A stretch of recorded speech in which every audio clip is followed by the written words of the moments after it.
सूर्यकोटि समप्रभा निर्विघ्नं कुरु मे देव सर्वकार्येषु सर्वदा सावधान।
मंगळसूत्र आजच घालायचं हं?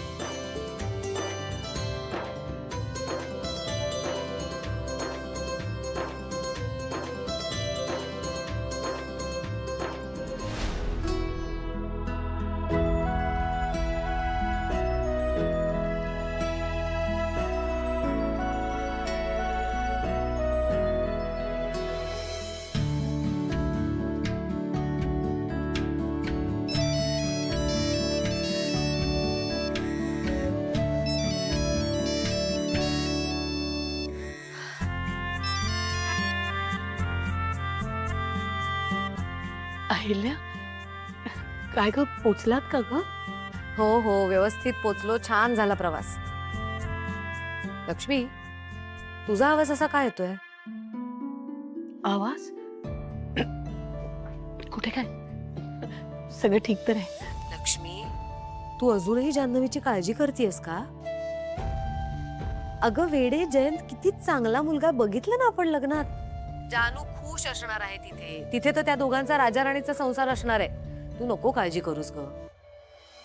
कळतंय ग सगळं, पण मन बेड असताना काळजी तर वाटणार ना ग. बरोबर, वाटणारच. पहिल्यापासून स्वभावच आहे ना तो आपला. सगळा अभ्यास झाला असला तरी परीक्षेच्या दिवशी असा चेहरा करायचा की जणू नापासच होणार आहेस. पण तेव्हाही तूच समजून घालायचीस, आताही तूच करतेस. अहिल्या, बरं झालं बाई लग्नाच्या वेळी तू होतीस म्हणून. सगळं कसं छान पार पडलं. तू नसतीस तर काय झालं असतं, मी काय केलं असतं कुणास ठाऊक.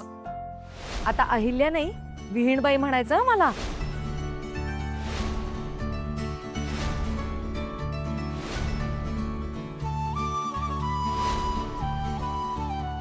हो का? म्हणजे आता आभार प्रदर्शनाचा सोहळा सुद्धा करायचा आहे का? आता चेष्टा करू नकोस हं माझी. करणार. हक्क आहे तो माझा मैत्रीण म्हणून. आणि त्याच हक्काने मी तुझ्या लेकीच्या लग्नाला आले ना लक्ष्मी. आत्ताच नाही, पण जेव्हा जेव्हा तुला गरज पडेल तेव्हा तेव्हाही अहिल्या उभी राहणार. आणि गरज पडली की आपल्या दोघींना एकत्र यावंच लागणार, नाही का? बरं आता ऐक माझं. तिथे उगाच टिपगाळत बसू नकोस. जयंत आणि जान्हवीला 5 परतवणीसाठी बोलावून घे, कळलं? अय्या हो का? बघ मला सुचलंच नाही. असंच करते. म्हणजे किमान 2 दिवस तरी जानू इथे असेल. अगं हो, ह्याच तर संधी शोधायच्या असतात. बरं आता तुझी आवरावरीची गडबड असेल ना, ठेवते मी फोन. पहिल्या मी मनापासून तुझे आभार मानले हे कळतंय ना तुला? हो ग वेडाबाई, तू काही बोलली नाहीस तरी मला तुझ्या भावना कळतात. तर तुझ्या शब्दांमागचे स्वर नाही कळणार का? पहिल्या ठेवू का ग? लवकर भेटू हा पुन्हा. चल. आता ठेव ना फोन तू.